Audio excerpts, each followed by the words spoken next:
Well, welcome to the BORDERPOL Journal for June 25, 1923. Not really. It's June 25, 2023. And if it was 1923, some of the things that are going on might be similar, when it comes to the economy, when it comes to social cohesion, when it comes to the views of the ordinary man on the street on what the future looks like. So it's not a slip of the tongue to say welcome to 1923, but it's actually 2023. And then if we look at the situation on this summer of 2023 globally, regionally, and nationally, the news is not all that great. This past week, we've seen on the financial side issues such as the money supply growth falling to depression levels for the second month in April. This was reported by Zero Hedge a couple of days ago. It's a red flag for economic growth and employment for at least most of the world. Uh, the craziness in the U.S. continues with on the immigration refugee side. Craziness insofar as a group that wants to see asylum seekers be given financial aid to attend college. Here we have hundreds of thousands of people who can barely meet their financial obligations. Their kids can't go to college. Yet in California, there is a plan to provide financial aid to asylum seekers. And this has recorded no opposition as of June 20th in the California legislature. So, like all things in California that come up for societal approval, some of these things actually make it onto the books, and then start going downstream into other parts of the U.S. and Canada, where the largesse of a small group of well-meaning but pretty misguided folks basically puts everybody in the poorhouse. At the same time, the press has reported that blatant political corruption in democratic societies, is particularly in the United States, is explained very easily. And the Zero Hedge once again has produced a report that suggests that the issue of corruption in America is widespread. And I quote from Tyler Durden that over the last several weeks and months, a deluge of damning breadcrumbs have been revealed by various whistleblowers, congressional investigators, and investigative reporters, the entirety of which has been a shotgun blast of information overload. And I'd have to agree with that idea of being put forward. That is a lot of information. That is so much, in fact, that the average person is basically overloaded and intellectually goes, I just don't care anymore. But the fact is, when it's put together, as the article says, they paint a picture of such shocking corruption that one can only conclude that the period we've lived through between 2020 election, the funding, origins, and cover-up of the COVID-19 pandemic, and the overt corruption of the Biden family, one can only conclude that America is living through one of the worst, if not the worst, periods of political scandals and institutional rot in the American history. Making sense of the current state of affairs is a fellow by the name of Tom Elliott, the founder of Grabbian, who has assembled what might be the world's most perfect tweet on how Joe Biden owes his 2020 election victory to, quote, blatant political corruption, unquote. The more we learn about the 2020 election in the U.S., the more undeniable it becomes that the Biden victory does owe his victory to blatant corruption, blatant political corruption. Now, to an outsider looking at this with somewhat of a jaundiced view, you have to understand that there are a number of issues which are undeniable with respect to making the smell of corruption enter one's nostrils. For example, in this article, it talks about an IRS probe into Biden's money laundering payments from hostile nations. The normal outcome, which would have ended his candidacy, was instead there was a stand down order given, so that there was no investigation of this alleged money laundering scheme. The second issue is that the FBI and the IRS wanted to search the Biden house in September 2020, but they too were given stand down orders. Now, if true, this is clearly very, very toxic to democracy as we know it. The third item that the author brings up is that the FBI authenticated Hunter Biden's laptop a year before the New York Post even reported on its contents. So if that is true, we have even more evidence of a deep state. The fourth item is that rather than using the laptop's voluminous documentation of a myriad of felonies to initiate criminal investigations, the FBI hatched a plot to warn social media companies of an imminent hack and leak operation of what they heavily suggested was Russian disinformation. Now, I digress here for a second. This boogeyman of Russia has been around for a number of years now, and it's really starting to become threadbare. The Russians are clearly adversaries, but they have been made into the size and stature of an adversary, which is totally out of step with reality here. When you're talking about adversaries on the social, economic, and political level, the very people that many of our leaders in Canada and the U.S. have talked about, the elephant in the room is China. And not the Chinese people, but the government of China, which has for 30 years been manipulating the social, economic, and military reporting was with real effect. But, Russia, but China, yeah, we don't want to get too worked up over them. And I'm suggesting that is the, lockdown talks in the safe speech rooms, that if we do that, there's not going to be anything on the shelves at Walmart or in the warehouses of Amazon. So, you got to be careful about how you deal with so-called adversaries. I don't see too many goods from Russia in Walmart or on the Amazon website. But anyway, I digress. So the fifth item that they reported on with respect to why they're rot in the government is clear, is that the FBI used its 2016 Russia collusion probe, which the Durham probe has since proven was essentially an extension of the Clinton campaign, to rationalize meddling in the 2020 election.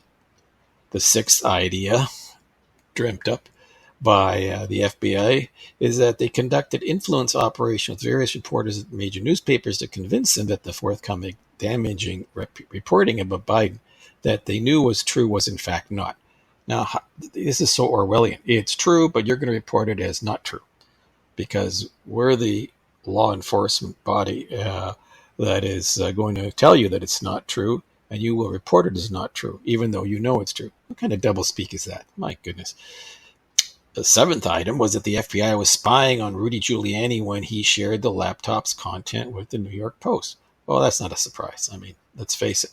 The alphabet agencies spy on everybody. And that's been probably in effect for at least a decade or more. When FBI told Twitter and Facebook about Russian disinformation and the campaign that was coming, they had already concluded Russia wasn't trying to game the election. So Orwellian it is. In other words, tell them something's not true, even though we know it isn't. So it's a double speak here. 10. Nonetheless, in the preceding years, the FBI established a beachhead inside Twitter, and thank goodness for Elon Musk having showed up and basically shown the alphabet gang the door, with an operations center of former agents who communicated via their own dedicated Slack channel.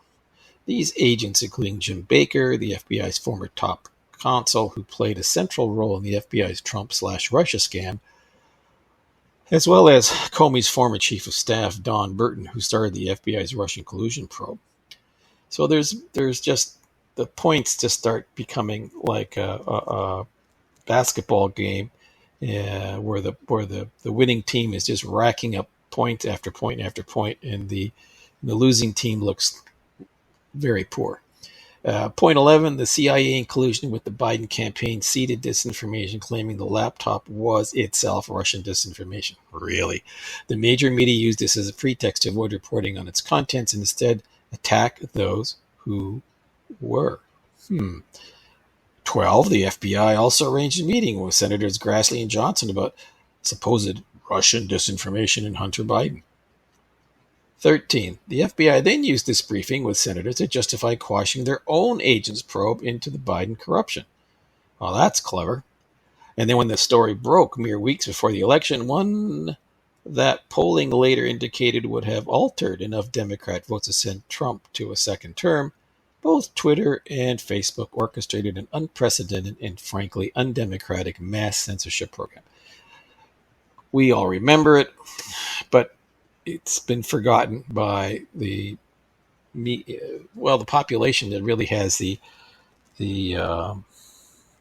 remembering capability of a gnat, really, because if it's happened yesterday, they might remember. If it happened a week ago, it's a real history.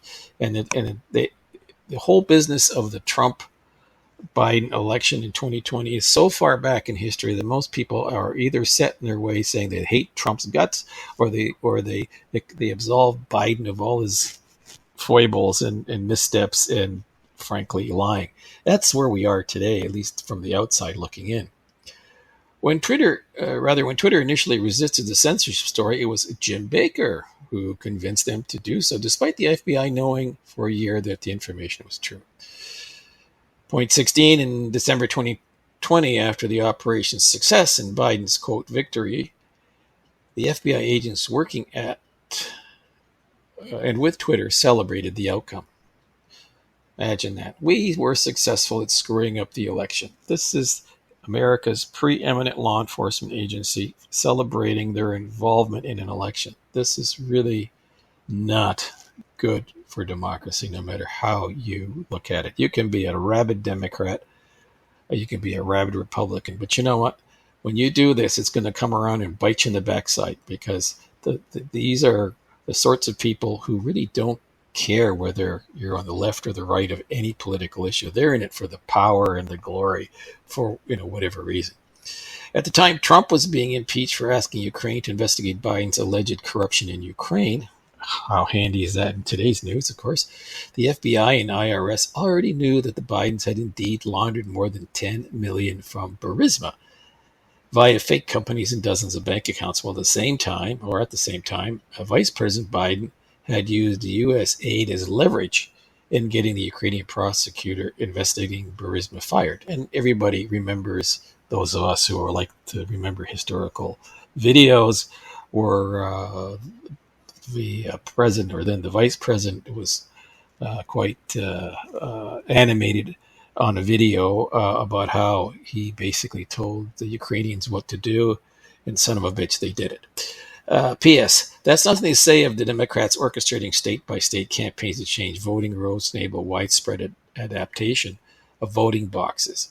And the list, it goes on and on, but you know where I'm going with this, that where there's this much evidence, this much anger pent up in a good portion of the population, you'd think there'd be an honest attempt to do something. I mean, if you're a rank and file FBI guy or IRS guy, this is not good for your ego. That some of your compatriots further up the food chain are basically crooks. How can you work for an outfit like that? Can it be fixed? So when you read some of the comments made by people to this article, it's pretty discouraging. Mindy Robertson writes, so basically FBI has become the goon squad of the central banking system that controls the government right now. Others say that there was a Durham report and nothing actually came of that. Jim Mosig in his tweet says, often overlooked, but the Mueller probe and the Russia hoax was used to take the Dems over the finish line and win the House in 2018 midterms. This gave Schiff the power and ability to start House investigation and impeachments. As the article concludes, the next time you hear a Democrat decrying Republican efforts to dismantle democracy with their voter ID laws or ending harvesting, or consider the real threat to American bureaucracy from the deep state, their actions all sound very insurrection-y to the writer. One could be forgiven for considering it meddling and collusive, but that would be the stuff of conspiracy theorists, right? In any event, that is what the story from our American file is for today.